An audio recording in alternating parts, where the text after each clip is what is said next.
Hey everybody, Dr. Danie here. Say today's the day. Today is the day I'm going to sit down and share my healing journey with everybody.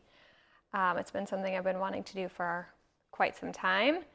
And it's just one of those daunting tasks of what do I say? Where do I start? What do I include? What do I not include? How long should we eat? And I'm just finally to the point where we're just going to share.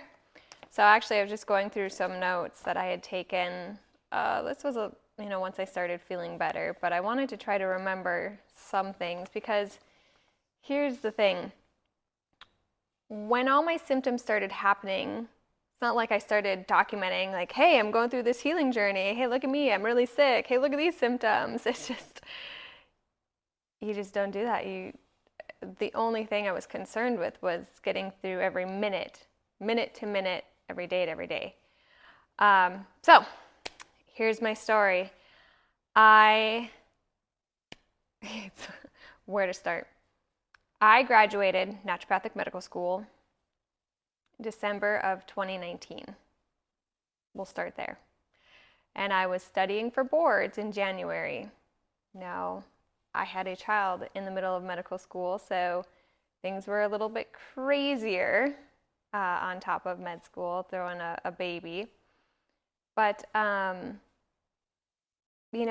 finally got to studying for boards, and it'll be harder than I thought. So I already stopped the camera. I probably just need to let it roll. I'm just very A-type, and I just want it to flow well, and I don't know. I guess I don't need it to be perfect, but I don't want to sit here and talk for an hour either, because we all know Dr. Danie can talk. But so I got to the part where I'm just studying for medical boards. So medical boards, huge. You can be tested on anything in the past 4 years of medical school and then some. It is a 3-day, 8-hour per day exam. And so most people were kind of freaking out. But I felt pretty confident because I'm very confident in our school's pass rates, and I had been putting in the work throughout school. And so to me, honestly, it was like, I don't have to be running from shift to shift. I don't have all these extra assignments that are due. I can just be at home with my baby and study. And so that was nice. And so here, I'm in the home stretch of medical school. I'm excited for these next chapters and everything, what's to come. Well, little did I know. They say careful what you pray for, careful what you ask for, because you never know how that is going to be received or how that opportunity is going to present itself, typically in the least expecting, way. But I prayed and asked to be a really good doctor, a really good healer, someone to really help people not just mask the symptoms, but get to the root cause of why they're having symptoms and health issues, and to help people live optimal lives. And it was January 8th of 2020, and I was sitting on the couch, and all of a sudden, one hand felt, all of a sudden it was like numbness, tingling, and weakness in one arm, and then all of a sudden it started going into the other arm. I was like, well, that's weird. And then complete vasovagal response, basically. All of a sudden, I felt cold and clammy. I was feeling faint. I didn't feel good. And luckily, my daughter's dad, we're living together at the time. We're together at the time. He was there, and I was like, I don't feel good. I don't feel very good. And I just had to kind of sit there and breathe through it. My heart started doing crazy things. So it felt like basically my blood pressure all of a sudden tanked. It just tanked. And then my heart rate increased, skyrocketed, and I felt horrible. So that was really weird. That lasted for, probably the whole episode, 5-10 minutes. And it just was really out of nowhere. It was weird. And I just kind of felt off after that. And so, I was like, okay, that was weird. I'm just going to kind of brush it off, keep going. And a little over a week later, all of a sudden the symptoms all came back again. Like that whole week, I was kind of feeling a little off, a little like woozy and weird, but nothing crazy. But then about 10 days later, it just all of a sudden it hit me, and I had that numbness, tingling, and weakness down my arms come back. I had that, like I was gonna faint feeling. My blood pressure tanked, my heart rate skyrocketed. And then from there, it was like symptom after symptom after symptom just all hit at once. And I'm just gonna, they all kind of came, I feel like at once, a lot of them did. And I had head pain, head pressure, vertigo, dizziness. That was, I would say, pretty moderate to severe. Like I wasn't, sick from it, and I could still walk, but so horrible, very debilitating in its own, just that symptom alone. I had, that head pain and pressure, a lot more on the right side, but overall diffuse. I had jaw pain, TMJ pain, neck pain, my whole body ached. I developed, I was having breathing issues. I felt like I wasn't getting enough air in. I had this air hunger. I had to think about breathing. Think about breathing. That's the moment where I realized, wow, we all really take breathing subconsciously for granted, because that is a horrible symptom in itself, to have to keep yourself breathing. And but every time the doctors would put a pulse oximeter on me, they'd be like, oh, your oxygen levels are great. And I'd just be like, well, I don't feel like I'm getting enough. I don't feel like I'm getting enough oxygen in. So that was all a journey. I had appetite issues. All of a sudden, no appetite. I was nauseous. I didn't feel good. And because of all the pain and all the symptoms, and so much pain in my joints, I couldn't even eat. I wasn't eating hard, solid food. I was eating soups, and I was eating my daughter's little fruit and veggie pouches and applesauce, because I really couldn't get anything down. When my mom came out to visit, I don't remember how far in I was, and I kind of, when you're sick or you have symptoms develop like this, you're just like, oh, it's fine, I'm fine, like I'm just tired, or it's gonna be okay in like next week. So I was trying to, I feel like, also not worry myself, but not worry others. And so when my mom got down there, I don't know, maybe a few weeks after, I'd have to go look. We just cried, because I had lost weight, and I already didn't have weight, room to lose weight in the first place. And it's because I couldn't eat. I didn't feel good, and I physically couldn't eat because it hurt. And so eating was an issue, breathing was an issue, walking was an issue, and just doing anything, because my balance and that vertigo was so severe. I just needed to sit and sit still. I also had developed very chronic fatigue. I felt like I was on Couch Island, because I had no energy, and it was so hard just to try to tell myself to go get my daughter a snack from the kitchen, which was just like from here to there. And so I really now feel for those who suffer with some of these symptoms. But so the chronic fatigue, I also ended up developing central sleep apnea.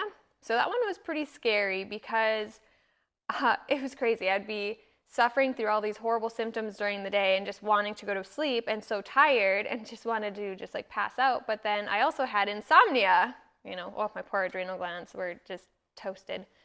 But I had crazy insomnia, and I did everything I could to try to fall asleep. I did all the different supplements and herbs, and they're like, oh, well, take this, take that. When you're chronically sick in that point, they don't always work. And that was me. I was trying all these different things to help me sleep, and nothing was really working. So I was sleeping out in the living room, so I wouldn't wake, my daughter and Chris, and sleeping on the couch, trying to fall asleep to just shows, or just trying to distract myself, trick myself into sleeping. I don't know. It was weird, because when I would lay there, I felt like I was having these, like, my heart was skipping beats and doing weird things, and my blood pressure, and I almost would feel like, I also had this symptom where I felt like I was going to either pass out at any time, or like I was going to be paralyzed. I know that's a weird thing to say, but I felt like my limbs like were just going to stop and just like not work anymore. So when I would sleep at night too, that symptom was almost like, I remember I'd be wiggling my toes just to make sure I could still wiggle my toes at night. And I remember laying there one night. I didn't think I was going to get emotional. It's a lot. How much just laying down at night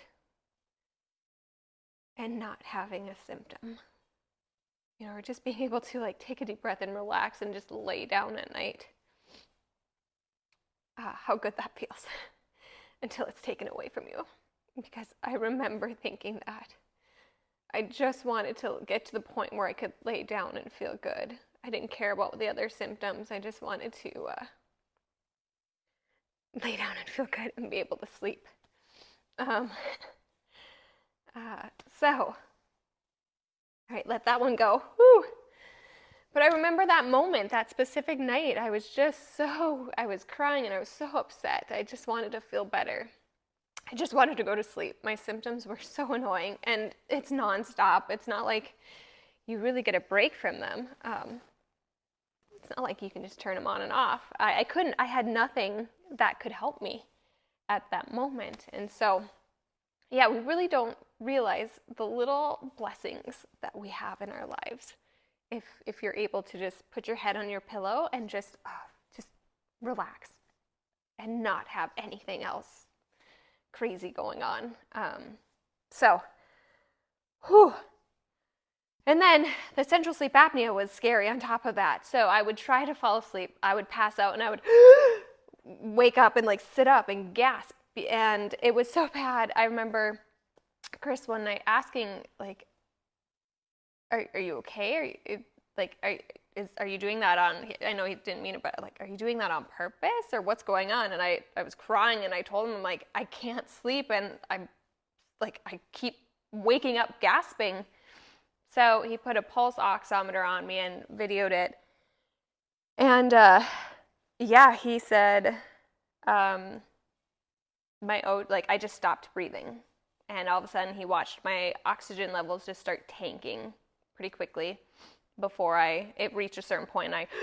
My body forced itself awake and to breathe, to get some oxygen in. So these symptoms, try to think, there's a list of them. Talk about symptoms. Eye strain. I had incredible, crazy eye pain and eye strain. So just the eye movements and looking and the brightness and everything was off and did not feel good. And with that, I have glasses. My vision had been steadily at a -3 for years. And all of a sudden I figured out something was going on with my vision. I went and got an old pair of glasses from like 10 years previously and had to wear those. And I went into the eye doctor and yeah, sure enough, my vision had switched from -3 to -2.5 through all of this head symptom stuff. So my vision improved, which was a little odd, but just a lot of eye issues as well. Oh, and then that's not even all my symptoms. So let's get to the cognitive symptoms. I was having brain fog, memory issues, speaking issues, and it scared me. I go, okay, I know surgeons have insurance on their hands, but like I just went through medical school and now my brain doesn't want to work. Cool. But there was even one night I was telling my daughter a story and she was just under 2 when all of this started. I was telling a bedtime story and all of a sudden the words just stopped coming out of my mouth. They stopped. And even though I knew the story, I knew how it went, like I'd told this many times before, and in my head I was like, just tell the story, just get the words out, just finish. Nothing came out.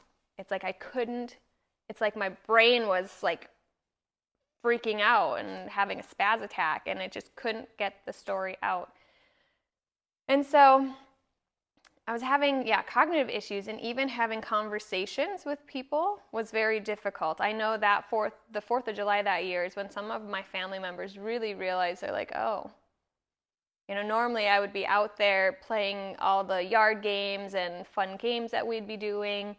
That year I was on the couch and I was not participating. I couldn't. And then others also realized normally I was socializing with everyone, catching up and just having a good time, and I wasn't able to have conversations because it was hard for me to stay in that moment, to focus, to keep, remember what they were all telling me, and then for me to get something out as well. It was challenging.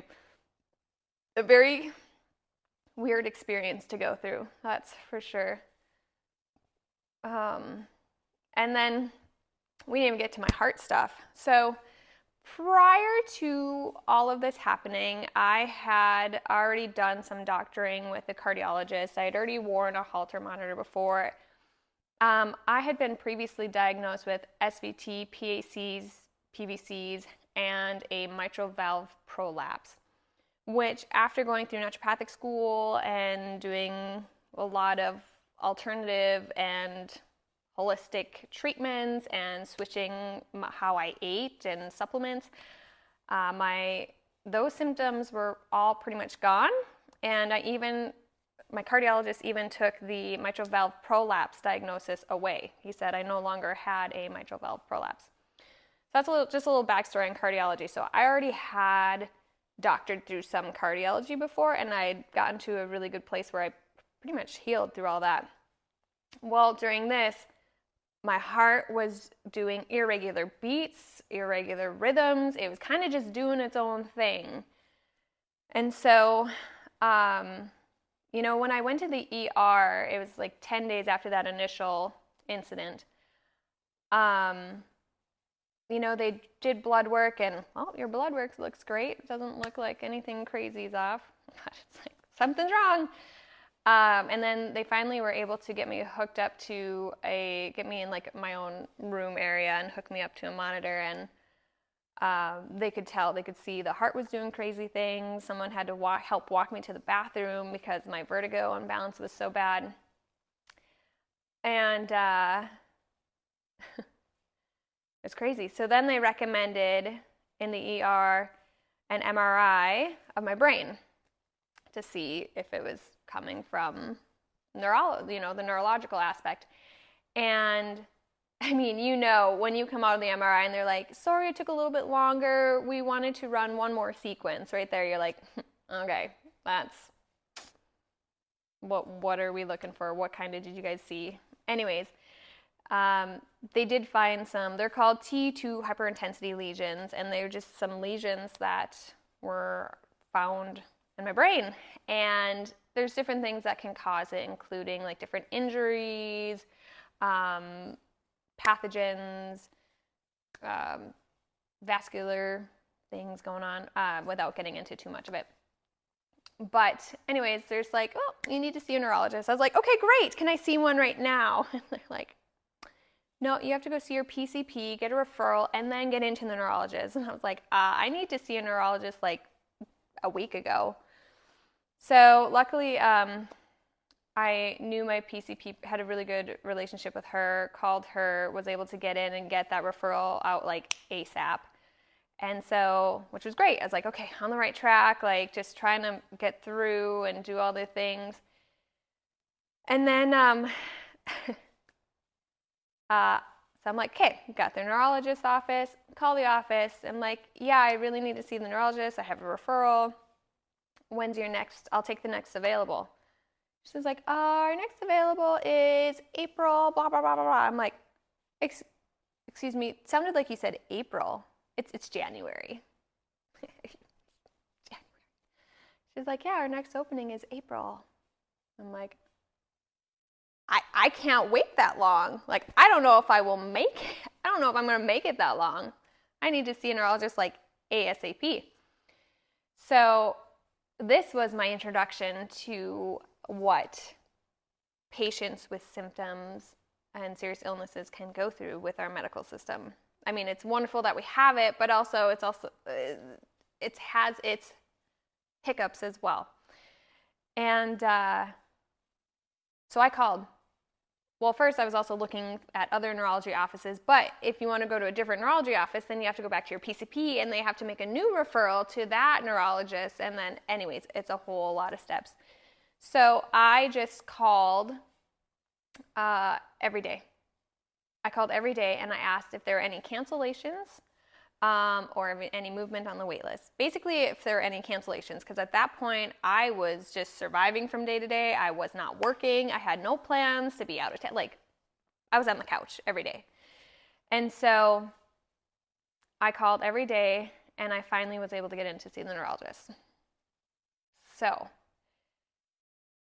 let's pause from here. Let's go through some other things. So in the meantime, I saw my PCP, and of course I was seeing a lot of my naturopathic mentors and colleagues, acupuncturists. Actually, Dr. Dang and his acupuncture shift at our school was really one of the very, very few things, or one of the only thing that gave me slight relief from my symptoms. It didn't clear them up or anything, but at least gave me a little bit of a breathing room from my symptoms.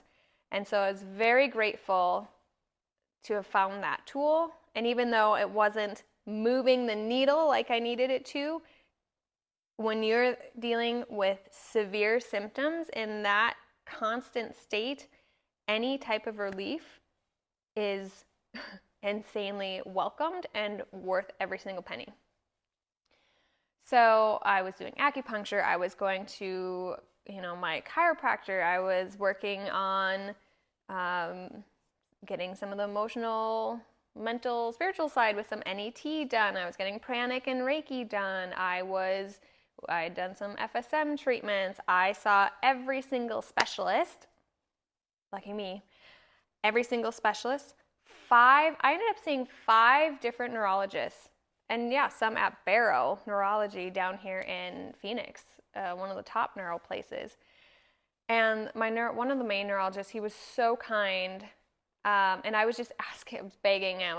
He was actually an MS specialist, a multiple sclerosis specialist, and that I was referred to. And he goes, I only get to tell 5% of my patients that they don't have MS, and you do not have MS. It has similar characteristics, but I can't fully diagnose you with MS. And at that point, I was almost devastated because I'm like, if you tell me I have MS, I can work on that. I can heal through MS. I know we can do this. I know that people can heal from MS. I've seen it. I'm committed. We can do it. So he said that. I'm like, okay, well, I just asked him. I was, in your clinical experience, your many years of knowledge in this field, any other ideas of what it could be or what could be going on? And he's like, we just had that conversation. And I asked him, is there anything that you can give me to help my symptoms? And at that point, he really couldn't.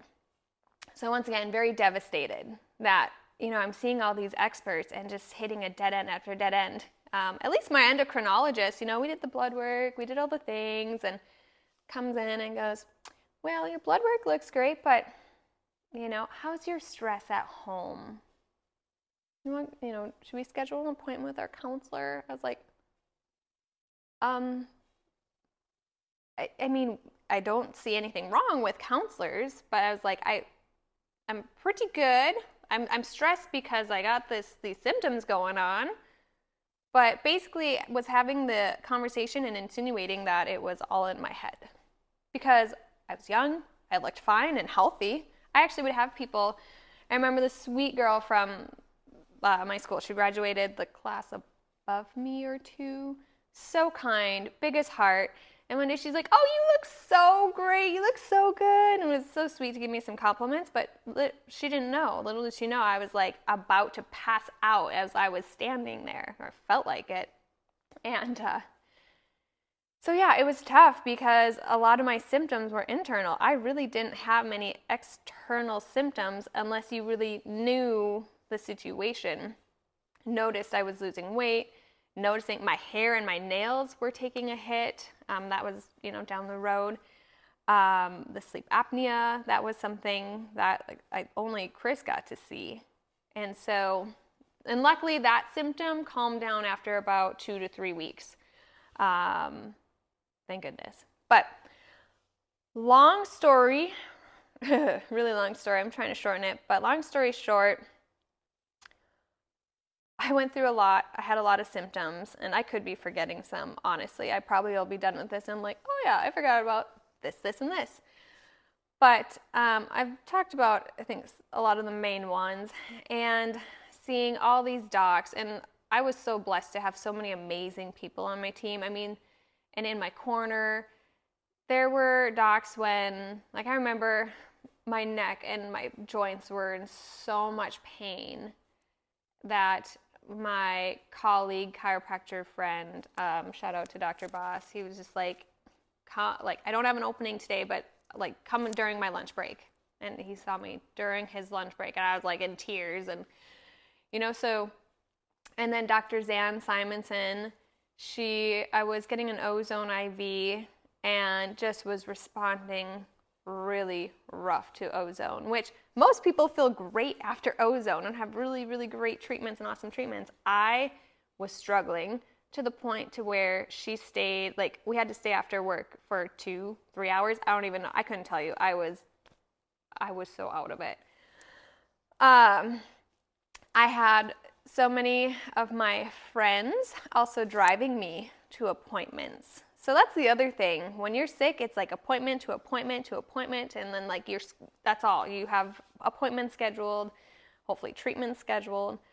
I had friends driving me to appointments and sitting with me because my vertigo and dizziness and my symptoms, that numbness, tingling, and weakness would get so bad I couldn't drive. And overall, I really wasn't driving for at least over 6 months. And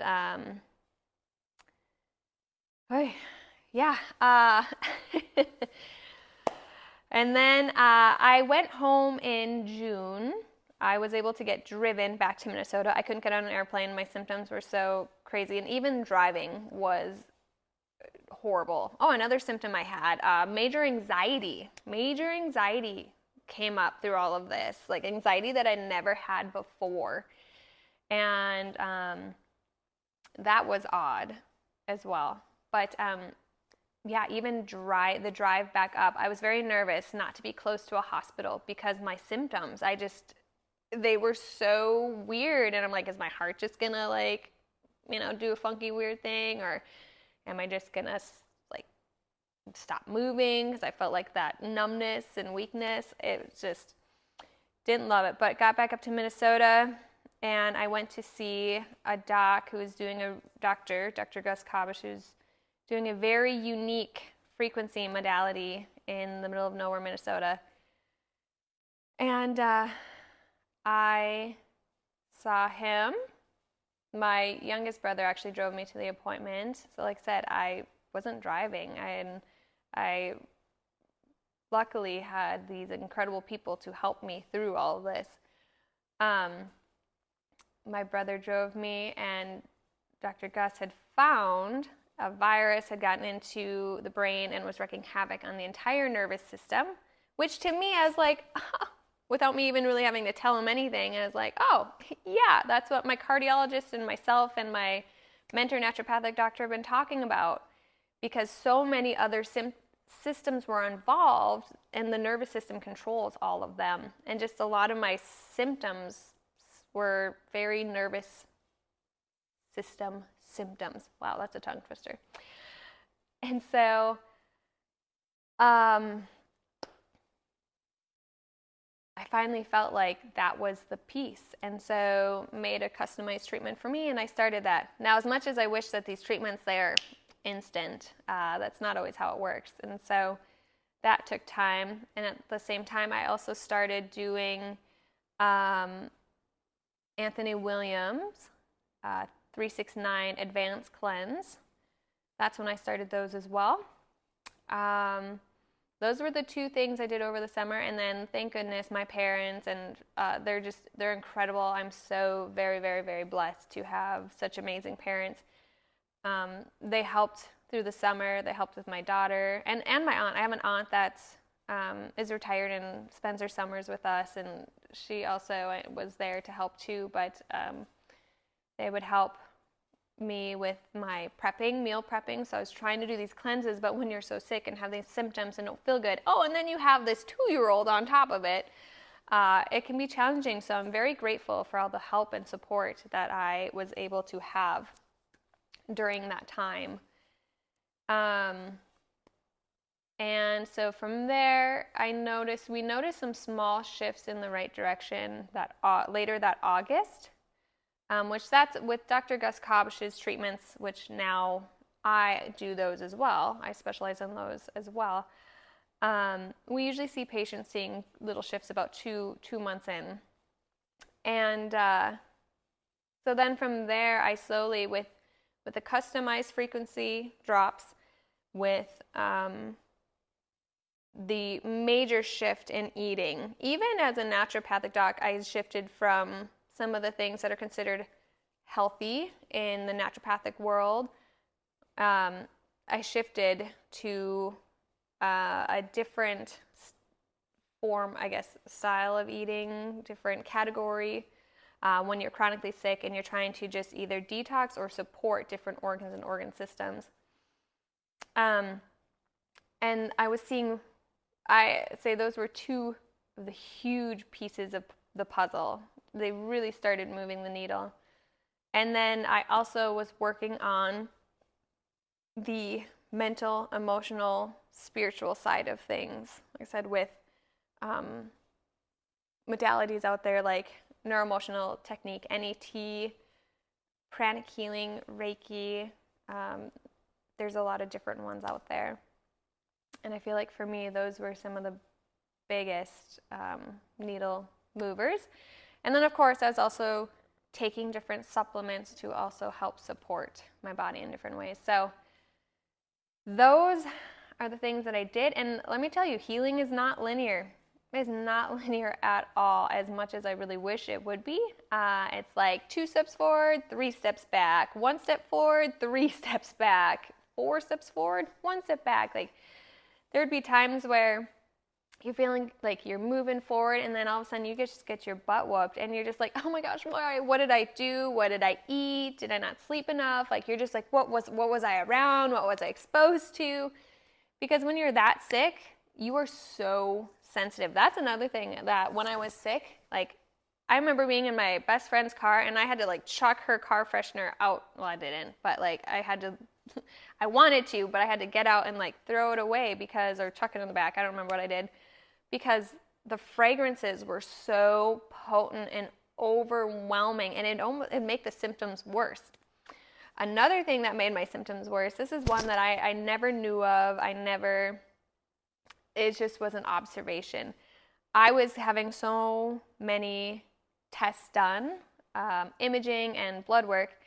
There was one doctor, I told him, you can only take so many.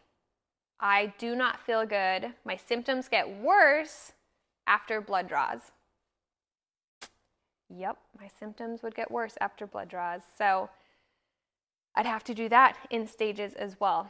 Just a crazy experience to kind of look back on. I will say that within a year, I was probably 60-70% better than where I was. Well, no, I mean January. I'm talking like June of the following year, June of 2021. I was probably 60-70% better. And so from there, it was just continuing to implement these different healing modalities to continue to support my body in any way that I could. I'm trying to think. I mean, and now I feel better now. I'm 34 years old. I feel better now than I ever did in my 20s, honestly.